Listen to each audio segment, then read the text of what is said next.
Hello, welcome back to Addicted to Grilling. I'm John, and since today is Christmas Eve, today's dish is going to be grilled citrus glazed ham. I have most of the ingredients we're going to need for our citrus glazed ham set out in front of me here. You can see I have a 6 to 8 pound ham. I have 1 cup of citrus juice. You can use pineapple, you can use orange. I'm going to take a little bit of a walk on the wild side and I'm experimenting a bit. I'm using a mixture of tangelo and grapefruit juice. It's a grand total of 1 cup, and I got that from a half of a grapefruit and 2 tangelos.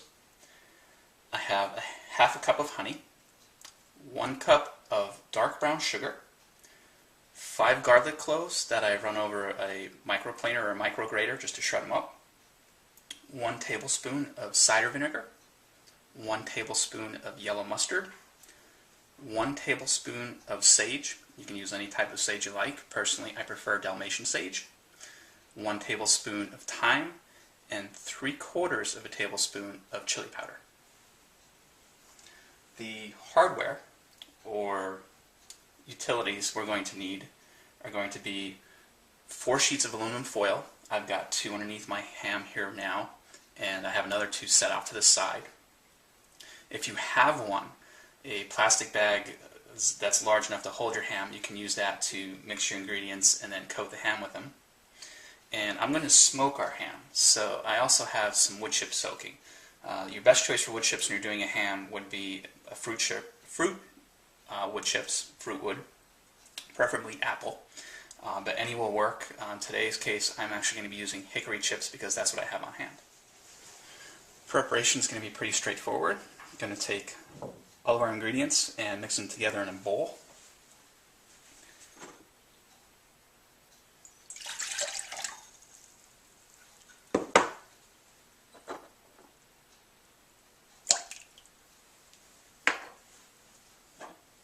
That was our citrus and our vinegar.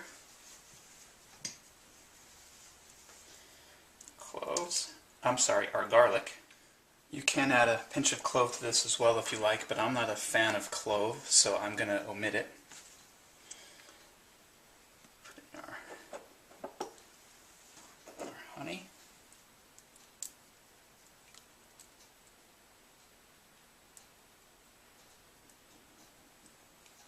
Can you tell I'm right-handed? Sugar. Ooh, that went in pretty heavy. Mustard,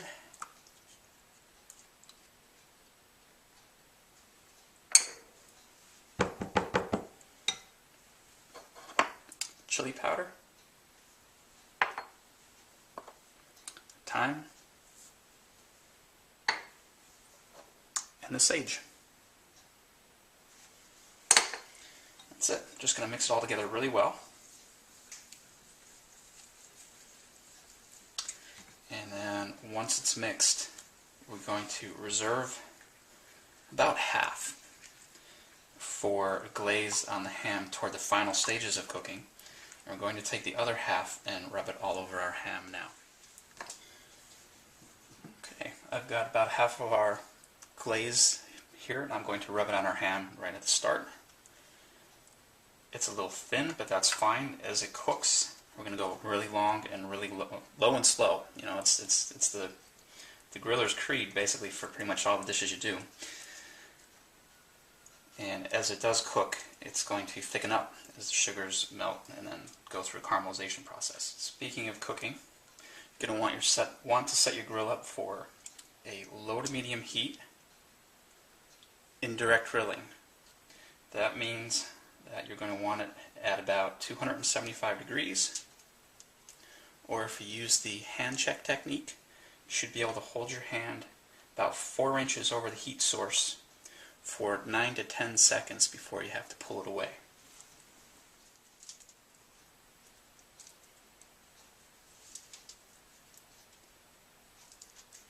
Don't be afraid to get a little in there. It's going to make a little mess, but use it all. You are going to have a pull. It's almost going to be like braising in a way, because we're going to have quite a bit of moisture in our foil here.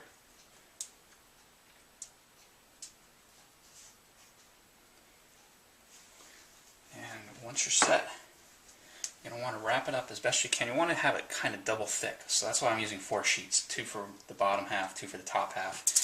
And it should wrap up pretty well here.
And that is it. It's time to get this baby on the grill.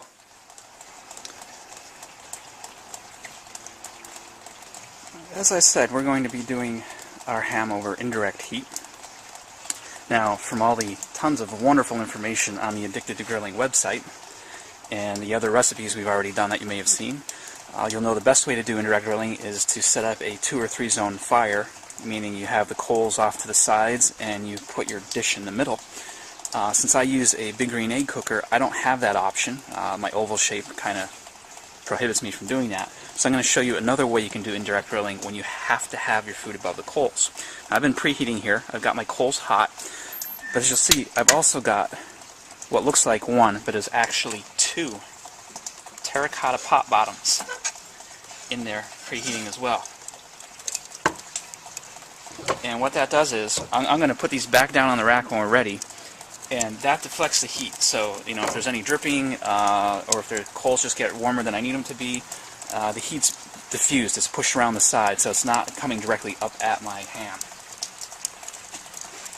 Okay, and we are going to be going with some wood chips. As I said, I've been soaking some hickory chips, but fruit wood is actually best for ham, apple if you can get it. Pull my rack, and I'm going to throw my wood chips on. And hopefully I'll be able to move quick enough here so that you can see what's going on before they start to smoke.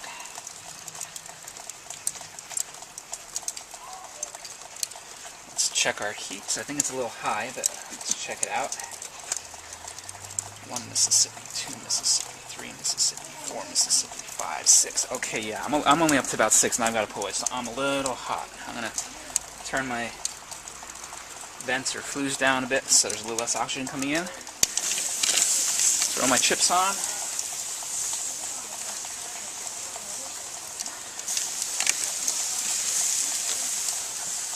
I'm going to put about 2/3 on now and save a third to add a little bit onto the coals later when I replenish my coals. Put our grate back in.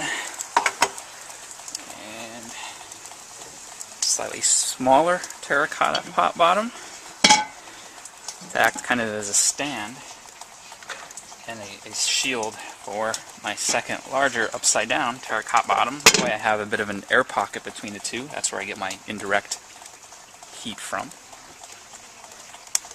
And then I'm going to set my gorgeous ham, which is coated in glaze and covered in foil, right on top. Close her up and let her go. Remember, we're going to go low and slow. We've got our internal grill temperature at 275.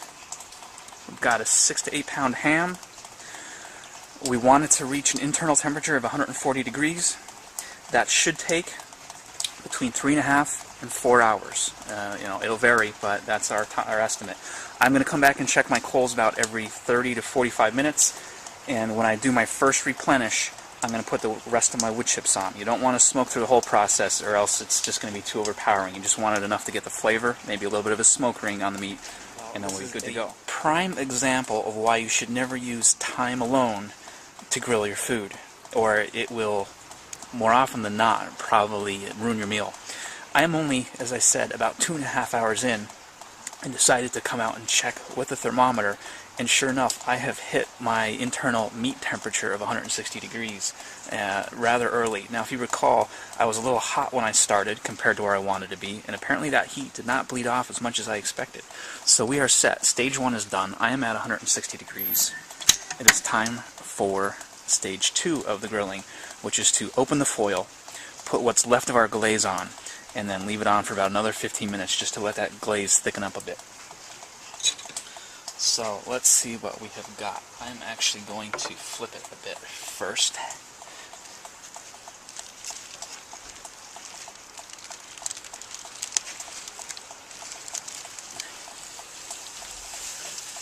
And peel back my foil.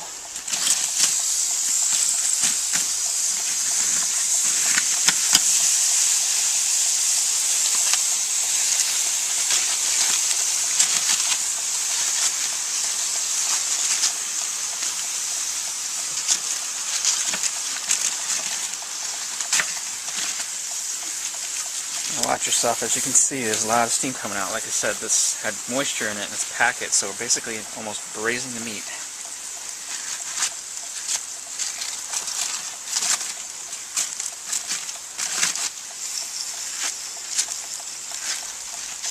Oh yeah, wow, it is, look at that, it is so juicy. And you can see it's coming off the bone. You can see where it shrunk down a bit. And it's so soft, my fork is just slicing right into it.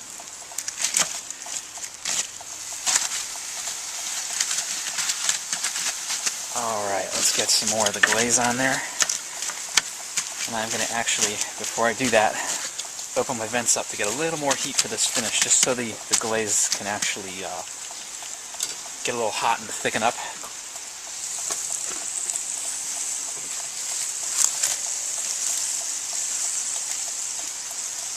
Up.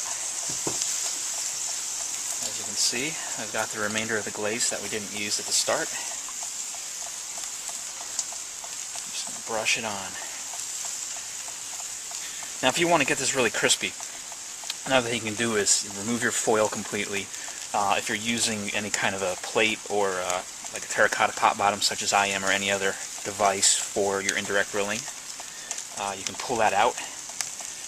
Or if you're using multiple zones, if you have your charcoals off to the sides, you can put your meat over the charcoal, so you're getting some direct heat for the final 15 minutes, just to let the glaze kind of solidify a little more, caramelize a little heavier, and form a crust instead of just being moist and shiny on the outside.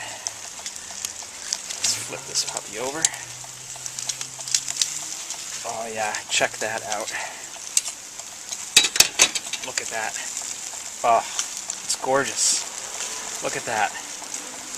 Oh, that's getting set to the side, and that's getting eaten as soon as I turn the camera off. Wow.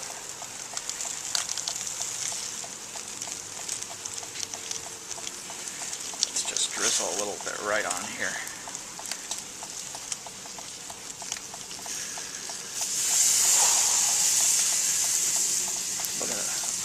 I cannot even begin to describe how good this smells right now.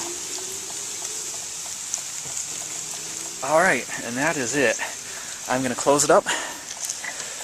I'm going to let it go at a slightly higher temp for the next 15 minutes just to give that glaze a chance to thicken up. And then we will pull it off the grill. We'll let it rest for about 15 minutes, and then we'll slice it up and see what we've got. See you then. This is it, the grand finale for our Christmas Eve citrus glazed grilled ham. We did our 2 stages. First was low and slow. Second was to open up the foil, put the remainder of our glaze on, and cook it a little higher for 15 minutes just to set the glaze. Let's open it up and see what we've got. Oh yeah, look at that. There it is, baby. Look at, see the juices pooling between the ham juice and our glaze? You can see that the crust formed, and this is so soft, the meat just comes right off. It's almost like a pulled pork, just so soft and tender because we basically braised it when it was in the foil packet. As I said, and as you saw, You're definitely going to want to use a thermometer when checking your meat. Time alone can mess you up. It's not accurate.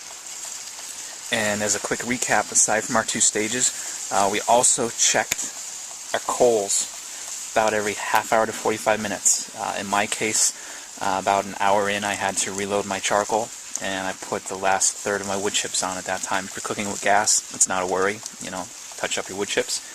But other than that, you're set. Now we're just going to plate it, let it rest for 15 minutes, and then it's time to carve.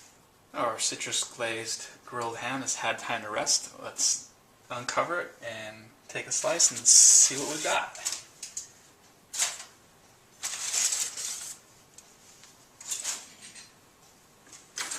Looking really, really good.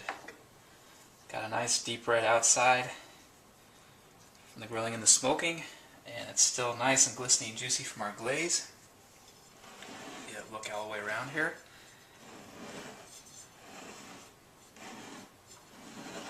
Now, let's see what we get. Let me take a slice.